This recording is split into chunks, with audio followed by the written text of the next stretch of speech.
Welcome back to Arise News Now. Nigerian journalist, politician and newspaper columnist Dr. Reuben Abati has unveiled 3 books on the occasion of his 60th birthday anniversary. The book presentation took place at the Nigerian Institute of International Affairs here in Lagos. Correspondent Niyi Oyelowo has more. 58. 59. 60.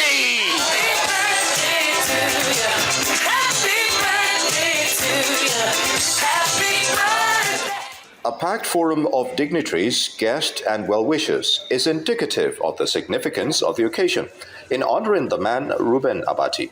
Speakers reflected on his achievements and their interaction with him in terms of values he stood for. The truth that I stood for at that time, in time, you have now come to stand for it. And these attributes are attributes that are imperative for good living, either as individual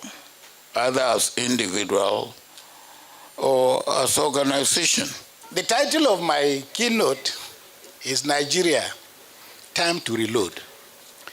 Because despite the accomplishment of Dr. Abati, when I checked the records, I discovered that actually people like him and a lot of other people in the media, somehow, and please don't get me wrong, the standards are falling, not due to lack of intellect, but due to age. Because Dr. Abati's employer today, the debonair Duke, who is sitting here, started a newspaper at the age of 24. I remember with my friend Sonola Olumese as the editor. Chris Okole started fantastic, one of the most memorable magazines. Started at the age of 26. Peter Nahoro editing Daily Times. Matthew Mbunduka, a lot of other people and their great achievement. The challenge therefore is what happened, as somebody will say, on the road to heaven. And how have we ended up where we are now in Nigeria? 3 books were presented at the event: Portraits, People, Politics and Culture, How Goodluck Jonathan Became President, and A Love Letter and Other Stories. A review of the book showed the multitask nature of the writer. It can then be argued that with his range, depth and consistency, Abati's weekly column effectively offers an aperture to view the evolution of Nigeria over the past 3 decades. But note, Abati's chronicle is not entirely value-free. He was not a mere verbatim recorder of events or ideas, or a biographer for that matter, engaged in a perfunctory exercise. Rather, his own historiography was undoubtedly shaped by the earlier referenced instinctive bias for logic and common sense, which align with what can normatively be classified as the public interest or the common purpose. In the process of putting these books together, we took them for various consultants who all applauded the contents for publication. The quality of the text will be a great reference point to policymakers, students, and researchers. Finally, we hope that Dr. Abati's effort will be appreciated by every one of us here and beyond through the purchase of copies. The scholarly works cuts across various topics in different facets of society. Today, I'm very happy to be here for the birthday of a great Egbason, a man of letters. Even though he did not attend my secondary school, he went to an only older in age. My school has produced 2 heads of state in this country. My school has produced the doyen of so many professions. Their school has produced Abba Mieda. That is their school.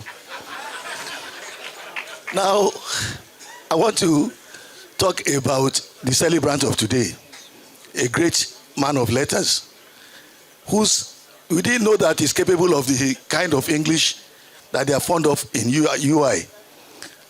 All those big grammar, flabbergasted and all this rubbish. Because it's English in all his newspaper reports and on the television are always simple but elegant English, fantastic way of constructing various sentences. I remember Genesis 6 verse 3 say a man should live 120 years, not the Psalm 90 that talks about risk, cost, and 10. So today that you are celebrating 60, you still have another 60 years to go. And luckily for you, Kike will still be very elegant in the next 60 years. So he will still attract those beautiful love letters. So we wish you well, and we join you to celebrate you at 60. It's a remarkable age to celebrate, and you have achieved significantly. The first set of book reviews that I did were under the auspices of the Africa Leadership Forum. The major countries that I first traveled to, they were also with Africa Leadership Forum. In fact, the most memorable one that I remember was when Baba was released, and then I think the first country we visited was Botswana. So in those days, the ALF used to do, programs, training programs, leadership programs, across Africa, and we covered quite a number of countries. The director of ALF, Mr. Ayodele Adenewale, MFR, we used to work together, and we were all groomed by Baba Obasanjo. When the book on Adiola Odutola was published, where Baba was then having issues with Abacha, it was Otumba Fashawe who stood in for Baba at that book presentation. Reuben Abati is a Nigerian journalist, politician, TV presenter, and newspaper columnist. He was the People's Democratic Party's deputy governor candidate in Ogun State in the 2019 gubernatorial election, and special advisor on media to President Goodluck Jonathan of Nigeria between the year 2011 and 2015. Ni Wilo, Arise News. Could not have a David Wood.